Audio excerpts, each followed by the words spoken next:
Within the intricate world of nature's artistry, few forms are as captivating as the miniature trees we know as bonsai. But this living art has a history as deep and gnarled as the roots of its oldest masters.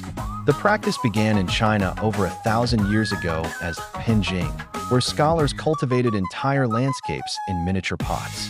The art then journeyed to Japan, where it was refined under the influence of Zen Buddhism. Here, it evolved into bonsai, deeply embracing the concept of ma, the art of negative space, where the emptiness between branches is as meaningful as the branches themselves. Perhaps no single tree embodies this philosophy more than the legendary Yamaki pine. For nearly 400 years, it was cultivated, a living testament to patience and aesthetic principles.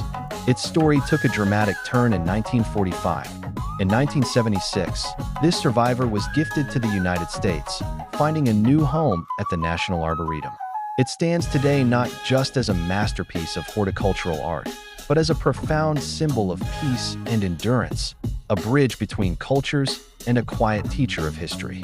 The art also continues to evolve. While traditional masters meticulously uphold ancient techniques, a new generation of artists is pushing boundaries, creating avant-garde forms that challenge and expand our very definition of bonsai. This enduring legacy, from ancient Penjing to modern artistry, proves that in the smallest of things, we can find the grandest stories.